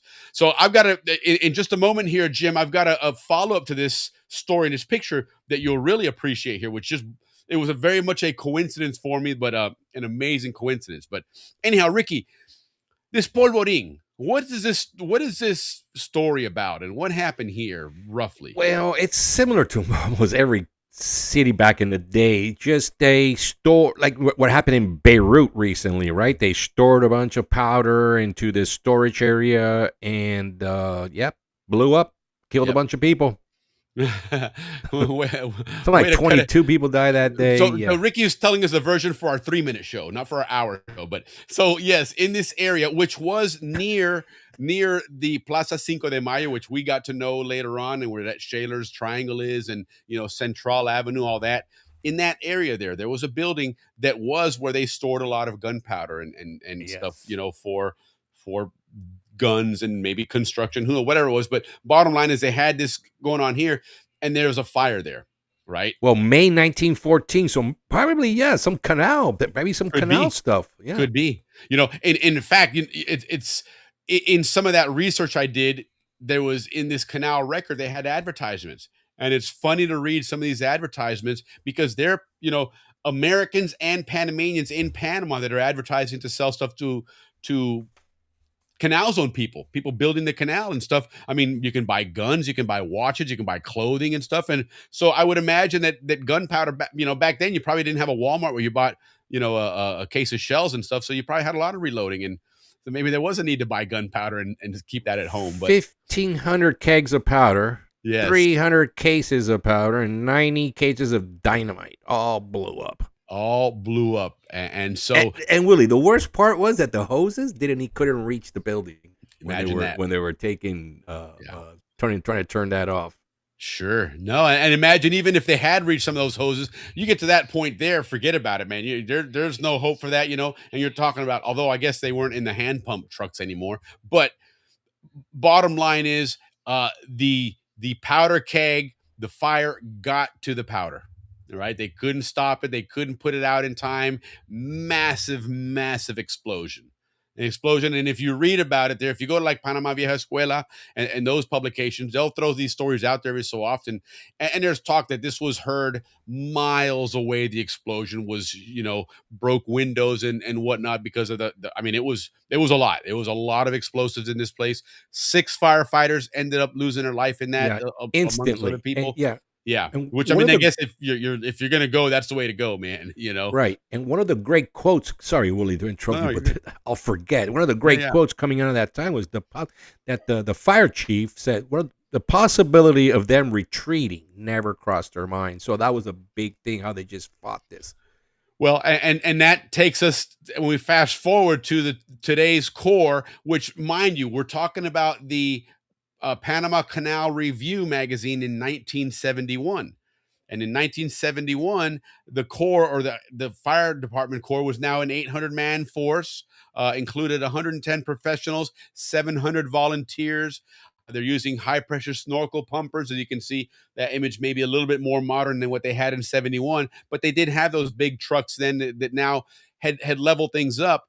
And to go back to what you just said about that quote, Ricky, right below that, you see that there's a banner there that says discipline, honor, and abnegation.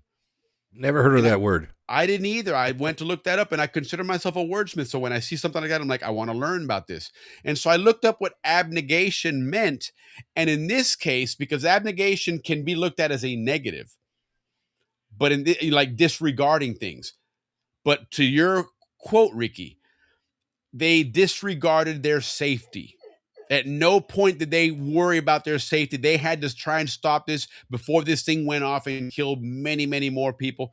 And again, if you think about living in the zone in the 60s or 70s or 80s, if you happen to go in a lot of areas in Panama, especially in this area here, which was still a lot of the older Panama, everything there was wood.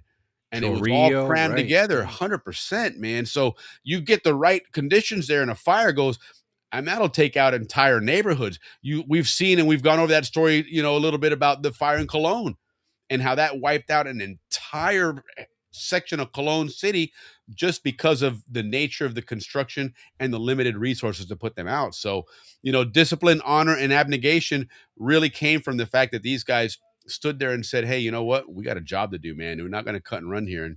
Yeah. We may not make it out, but we're gonna save some lives if we can. You know, Willie, we talked about corruption in Panama earlier on the show, and one thing about the bomberos in Panama is they have never, I don't know about now though, I thought there was some issues with some clothing, but they have never ever been involved with the major corruption scandals of Panama and all that stuff. Yeah, no, indeed. That's one thing. They've been always good about that, and we all appreciate that Panama has a professional fires. Absolutely, you know, and like Jim just mentioned here, retired fire chiefs like me appreciate this so much. And again, Jim, we appreciate your service there. So this was the picture that, as you can see, it matches the drawing up there, which, you know, the AI got that pretty good. So I'm looking at this picture here, and then I see the guy in the front seat on the left side. And my uncle was also fire chief, and he also made it up the ranks in the Panama Fire Department. That looked just like him. And so I zoomed into the caption, which you don't see it on here, but that is in fact my uncle and also my godfather, Lino Cesar Perez. And that's him sitting on the left side in that front seat there as they're bringing this thing out. I'm probably using it for a parade or something, because obviously in 71, I'm assuming they've moved past their 1912 fire truck.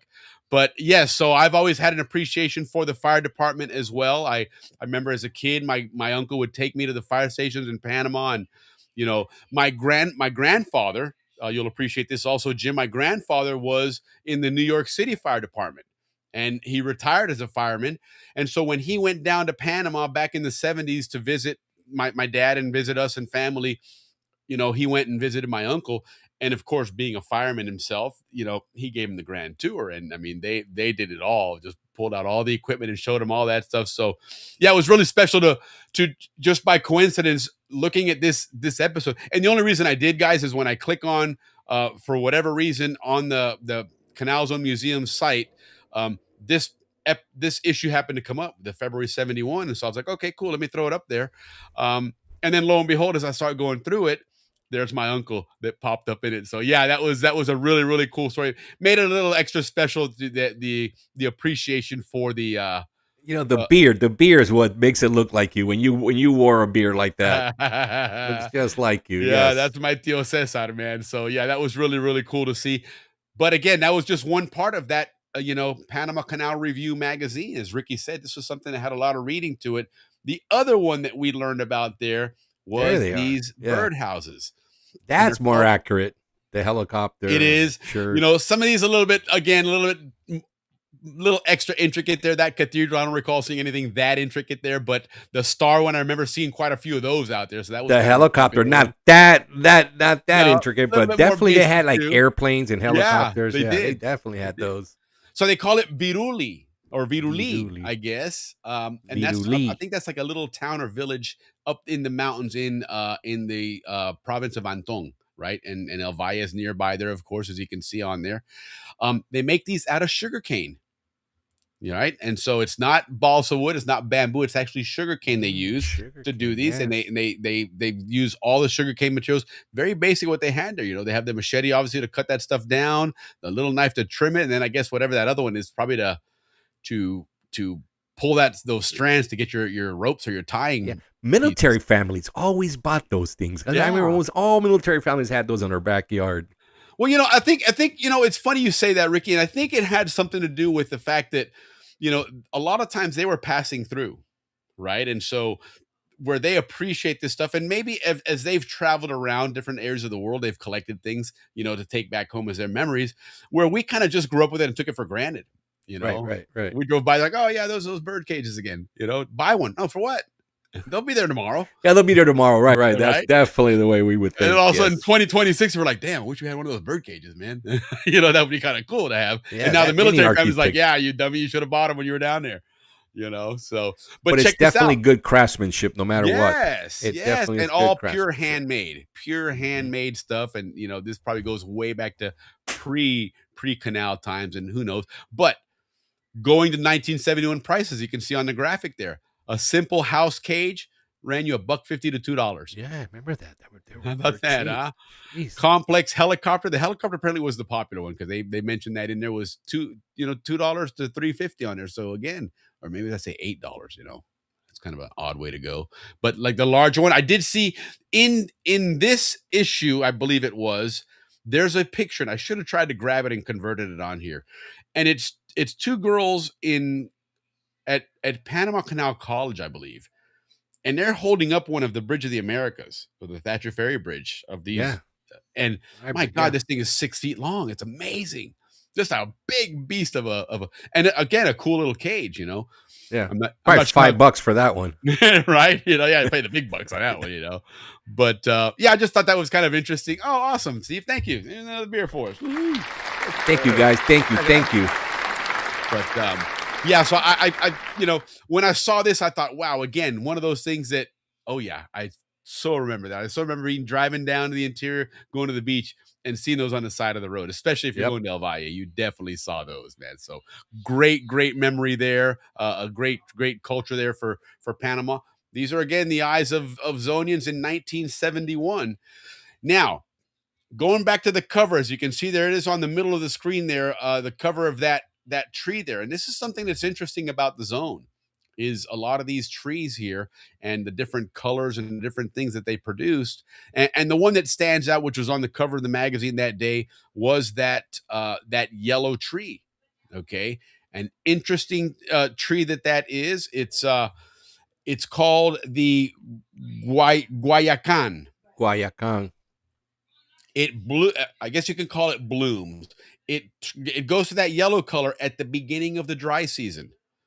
That is the time we all remember it too, because it's beautiful. It stands out. I mean, because you know the beauty of living in the rainforest, even in the dry season, there's still a lot of green because the trees are all green everywhere, and you have trees everywhere, right? And that's the way the jungles are. And these things, I mean, they pop, man. They are bright yellow. In fact, the magazine cover doesn't do it justice. It's kind of got that kind of 70s Andy Warhol style look to it. But they really do pop that real intense yellow. We'll show you in the next slide here. Hey, listen, I'll tell you a Canal Zone tradition right now during the dry season. Everybody, every kid, I know I did, we would all water our lawns for hours to make sure we never had brown grass. And remember, we all had sprinklers, and I remember all the kids would be out there with, I know my neighborhood, we'd all be there with our hoses watering down because the dry season it was. I mean, you know, remember playing football. And if you didn't have it was hard as a rock to get. It was hard as a rock. Yeah, we didn't play football, not summer, not this. Yeah, no, I guess that's why they had the baseball and everything. But yeah, but in Panama nowadays, like football season, which they call their NFL season, starts now, which is varsity and heavyweights. That's right. So that actually starts now. But those kids now play in artificial turf, Willie. They don't play like us. They do play either their championship game or their all-star game at Balboa Stadium, as going back to back Guayacan. to the day. Okay, right on. There you go. That's a pronunciation there. That's Guayacan, not Guayacan. That makes sense. Well, you know, and listen, we're Zonians. We have our Zonian slang that we throw in there, so that's probably where that came from. But another interesting one here they talked about was these nature's water pistols. I don't remember these. Okay, so I'm not sure, but this African tulip, the one on the top left there, that red one, that apparently you could squeeze that thing and it had a bunch of water in it. It was like I remember those. Yeah. Okay. Like red and yellow. Yeah. I do okay. remember those. Okay, there you go. And that's the African tulip. Okay, the African tulip tree, unopened, holds water that you placed, so they earned it the name the fountain tree, because you could squeeze those out apparently. So, okay, dry season added 50 yards to my dry. Yeah, look at this guy.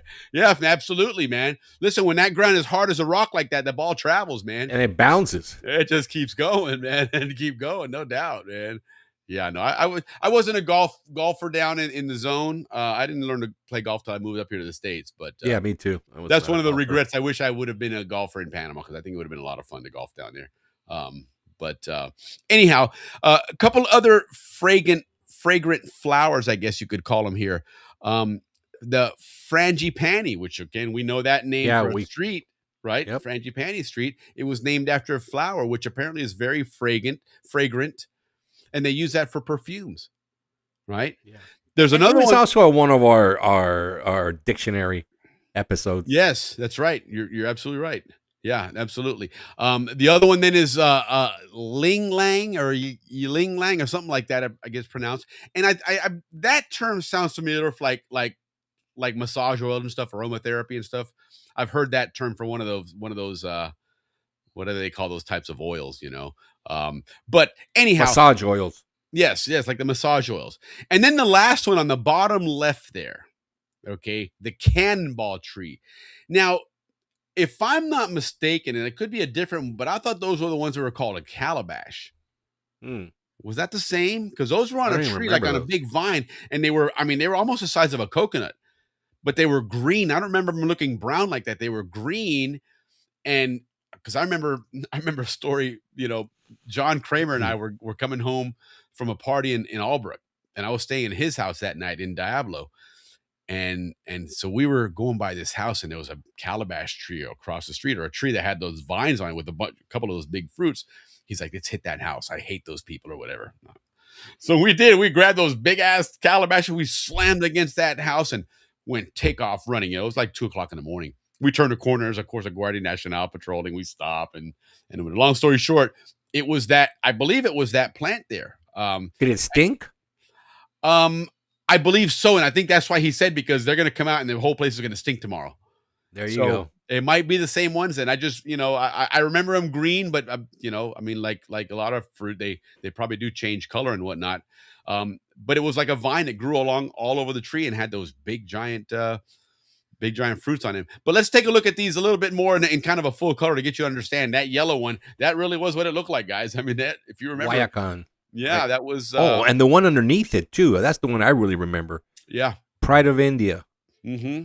Wow. Beautiful. Yeah, so- Beautiful. Beautiful. But that's that's part of that canal zone legacy or culture. And it really wasn't a Zonian thing. It was Mother Nature, but it was the uniqueness of that area, right? That you could have those pretty cool flowers there and trees and whatnot. And I know that you'll see a lot of those pictures, especially when you're transiting the canal. I've seen a lot of pictures of that where they've taken, you're just a setting of nothing but jungles and trees, because obviously you're in the middle of the Gatun Lake, and then you'll see those patches of bright yellow that just pops out, and that's those what do you call them? Guayacán trees, as Jim said. Guayacán with a Y. Yeah, absolutely. So, then the other thing that we saw in that issue they were talking about, we mentioned it earlier, is the peacock bass. Yeah, Let's go do some fishing in Gatun Lake, go fishing in Gamboa, and if you were, let me backtrack on this, because if you were fishing at the time that Al Sprague was fishing, if you recall when Al Sprague visited us, he was an avid fisherman, but you're talking way back when, in the 40s and 50s, right? In that era when he was fishing. There was no peacock bass back then. Okay, this fish was introduced, as you see on the bottom of the text there, arrived in Panama in 1966. They came on a Copa flight from Coast. No, they brought it in, the eggs from Colombia, and they brought them in. I don't know for what reason. Maybe to control mosquitoes or something. Who knows? But it's typically done for a brilliant idea that ends up being disastrous. But long story short, they introduced the peacock bass to the waters of Panama. They call it the peacock bass because of the tail. It's got that eye on the tail that's very, very unique, and that's a survival thing for animals, right? Because a predator doesn't know which way that fish is going to swim, right? Because if the eye is on that side, you assume it's going to swim forward, and you go to the wrong side, right? And so it tends to confuse the animal. So that's what's unique about them. The other thing, and hold on, I got a little bit of a tickle in my throat. So you see the fish there on the image there, the one in the middle, it's got that big bump on it. That is called a spawning hump. And the males develop this. It's fatty. It's reabsorbed during spawning season. And the only thing that I can surmise maybe is that it's a busy time. There's probably a big competition for finding a mate. And so you probably don't sleep a lot. You probably don't rest a lot. You probably don't eat a lot. And so maybe they build that up so that during that time they can just be on the prowl, on the Pepe Le Pew, and they got something to sustain them. And maybe that's why they have that, because it is a fatty lump, but it does disappear after that mating season or that spawning season, I guess. Yes, and Jim just posted on there Sargento. That's absolutely right. Those 3 stripes is why they called it the That's why they call it Sargento. Sargento. Yes. That is I know, correct. I know. That is where that term came from. Known for head shaking jumps and hard fights. You listen, if you type in peacock bass fishing, in Google and put in images, you'll pull up a lot of pictures, and a bunch of them are from Panama and the tropic areas and whatnot. And yes, there's a lot of pictures of that bent, kind of with that lure fighting, because they put up a fight, man, for that little fish. Yeah, they're known as combat fish, Yeah, they are for sure.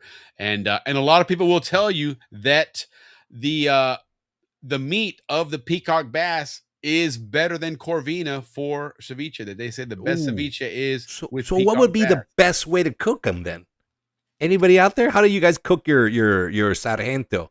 I would have say a feeling fried. if we can push the discussion out a bit, because we always have that lag here, but something tells me that Jim Duffus is going to tell us something about maybe doing something with the peacock bass here, because he was the one that brought up the Sargentos. Yes, they are. Or Sargentos. There you go.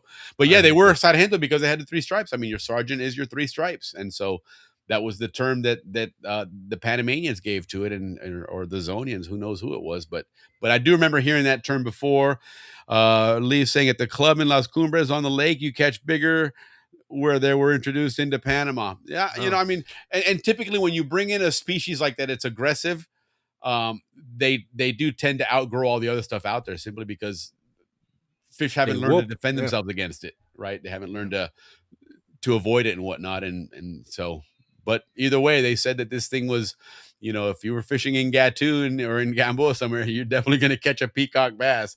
Fried. Yeah, that's what I would think too. Okay. Fried. And in ceviche, yeah, that would be with both my choices. Sure, eat it raw right there, like the Hawaiians do.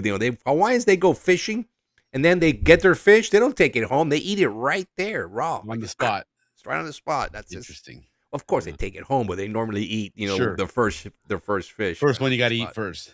Eat and then take the rest home after you get your caught. But yeah, okay. And that's something we're gonna have to figure out, is get some ceviche recipes and compare some ceviche recipes, because that's a tasting.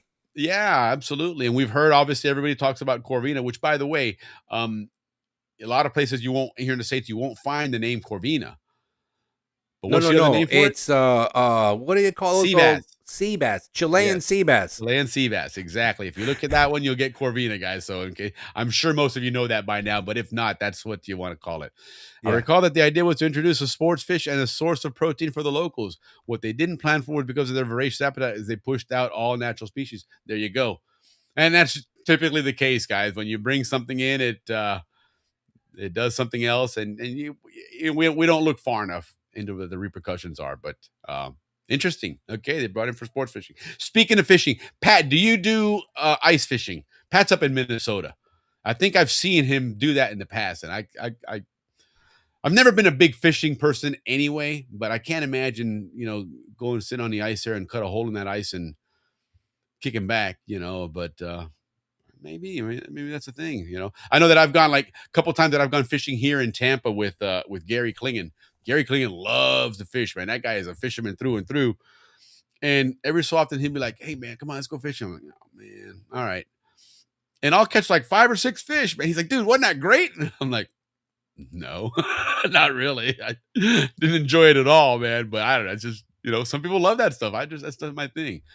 Bill Hicks and I fished a lot in Escabal. Okay. Yeah, no, and listen, this, I didn't realize that it wasn't native to the zone until I just read this just the other day. I always assumed that was, one of the fish there, but it was brought in, and because it was everywhere, man. I mean, if you ever talk to anybody about fishing, they, peacock bass. That's all everybody talked about was the peacock bass. So, but hey, that's that was another interesting piece here. The last piece then, and that was really it. They had a couple of things like that reefer stuff and whatnot, but that's for another episode, because we do have this excavation piece that we're working on, and part of it is when they started bringing in some of those refrigerated goods and stuff, how that really changed the game for Zonians living and working in the zone. Real quick side note, the U.S. government, the ICC, subsidized food here so that it would be so cheap that it was a no-brainer for you to leave the comforts of Ohio, Wisconsin, New York, and come and live down in the horrors of Panama to build a canal. Well, man, you could buy steaks for pennies on the dollar. It was just, but it was all subsidized to make this place so enticing that people would want to keep going. So, but anyhow, very, very interesting, guys. We went a lot long. We thought we were going to have a shorter show. We went a lot longer. A 1 hour show is what we were aiming for. We were aiming for it, and we did. I just want to do real quick. I want to touch on something because we did get a lot of questions on this, from Dave's conversation last week. And so, we were talking about that sea level canal, right? And how they talked about trying to do that and whatnot. And I even asked the question myself. I go, how do you have a sea level canal in a place where we know that the Pacific side, the ocean, the tides range 20 feet difference, right? And long story short, what they were talking about doing was building this new long channel, okay? And they were going to have on the Atlantic side, it was just going to be an open channel. Think of it like the Suez Canal. It's just an opening. You just sail right in and out, okay? No issues there because the tides are maybe a foot, half a foot. There's nothing there. And the thing about the tides, guys, is it's not like it's going to suddenly make, tilt the canal, okay? Water seeks its own level always. The problem is, as the water is moving to seek its level, it's creating currents. Oh, that's correct. Yep. And that was the issue. In the Panama Canal, it is considered the safety measure for the Panama Canal was a current of 2 knots. Anything above 2 knots became dangerous. Well, when the Pacific side tides go up and down, they either push a lot of water in or they draw a lot of water out. And the current was almost 4.5, close to 5 knots. While you can navigate in that, it's not considered safe, especially for a lot of shipping traffic. And so that was the issue that they had to control. It wasn't the sea level itself. And so what they opted to do, the plan was on the Pacific side, they were going to have a section right at the entrance that was going to have 2 lanes, as you can see on the graphic there. It's not accurate, it's not to scale, but basically what they're talking about there was on the left side, as you can see on the graphic there, that would have been a lock chamber. Just like what we have now in Miraflores, Pedro Miguel, and Gatun. You'd have a ship go in, the gates close behind it. It would either raise it or it would lower it, depending on the tide, right? And then open the gate on the front and it would pass through. On the right side, that would either remain open all the time or it would be closed. And what they figured out there was that from the time that the tides go up and down, there's 2 times a day that you had 2 high tides and 2 low tides in Panama, if you recall, okay? During those movements up and down, there was a time when you had, and I forget the term, it's probably on here somewhere, but where the movement, there was no movement of the current. It was very low current. And at that point is when they would open that other gate and have that free passing through. The thing about it was that was only about 7.5, a little under 8 hours a day that you had no strong currents. The remaining 14, 16 hours or whatever, you had to use this lock. But this chamber was going to be very wide, very long. And even with that one lock chamber and the other side closed, you're still going to be able to get about 86 ships per day going through the canal. That's almost 3 times what goes through today. But during that 36, I think, goes through. Exactly. Today. But during that 7.7 hours, 3.5 hours at 2 different times of the day that you had it very calm waters, you could open that up. You could increase the traffic because now you really had flowing, and the locks area, you leave the locks open as well because now you have free traffic. But that was the whole way they were going to do it. And again, the way I always envisioned it was, you got these high and low tides, and on the other side, it's going to create an imbalance. It wasn't an issue with that at all. Water will always seek its level. Hell, and you think about it, you go down to South America, you go from the Atlantic to the Pacific Ocean very naturally. There's no tilt there, right? But in Panama, because of that range, you would have a rush of water either coming in or going out, and that was the problem they're trying to avoid. Mm-hmm. So makes all the sense. Now, what would be interesting is to find out and Jim's adding here, not just the tide, but the rush of water eroding the channel. Yes, absolutely. Absolutely, yeah. Which is, again, we've learned that's why the causeway was built on the Pacific side, because of that erosion of again, shows that exact same concept that the tides coming in and out cause such a current that you are going to erode that channel. My God, you're right. You ain't kidding, Jim. You would have to have a triple the size of a dredging crew constantly working that. It wouldn't be practical. You'd almost have to concrete out the whole approach, which wouldn't make sense. But yeah, and that's why it was so deep, Willie. That's why they were planning it to be so deep. Yes, correct. Now, here's what I would like to find out is why the new canal that they built in 2010, why that one wasn't sea level. Now, one thing that I did learn with this new canal, one of the other things that they were going to have to do, and I should have pulled that graphic up, I didn't have it here, but they were eventually going to drain Gatun Lake. They weren't going to use that anymore. They were going to get rid of all that. They're going to eventually just get rid of those locks, and the original canal was just going to go away. They were going to dam up the Chagres River in Gamboa, and they were going to create a channel to take it up to the Atlantic, up by Nombre de Dios, out in that area there, because they were concerned with the flooding in the new areas again, once they did that. But apparently they were going to get rid of the old canal and build this new one. So this is all in the 30s, right, Willie, that they were planning all this? Yeah, that's when they started the construction, correct, in the 30s. And then, of course, World War II came in, and then strategies changed, and suddenly it wasn't worth doing all that stuff, and here we are today. I kind of feel like that was a good thing. Yeah, I can only imagine that once you build something like that, you have no need for as many Zonians and as much of the canals, because a lot of it was to support the big infrastructure around these locks and whole operation. All the workers, yeah. But just from the standpoint, and this is where I think, for maybe some people that were living down there in Panama here recently, that lived down there during this new canal being built, it kind of maybe gave you a little bit of a feel for what it was like 100 years ago, right, when they were excavating for the old canal, and to see all that movement and the the big trucks and the dirt flying, and this, like Teddy Roosevelt said, let's make the dirt fly. It would have been kind of interesting to see all that happening in real time, but it didn't happen, as we've learned here. And so nonetheless, that's where we are. So anyhow, guys, that was, again, just to piggyback off of Dave Dahlstrom's story about that third locks and really how that sea level canal was going to work, because it, I always, found that kind of strange thinking about those tides, but they had a very simple fix to it. It was just put a set of locks here by the entrance, which, by the way, I don't know if anybody's noticed, and Ricky, I don't know if you've even noticed it, but you see the picture behind us there. Yeah, no, I did notice. I did notice that we didn't have our typical bridge. Yeah, very historical. But that's okay. I kind of like that we're changing it up a little bit. Yeah. Yeah, I'm going through these canals. These are some great pictures too. This is taken. I mean, you can see from the style of the ship that's in the background. This is a very, very. It's actually the same view. Yes, it's like there's the Amador. There's the Amador dock. Taken in the 60s or 50s, if I'm not mistaken.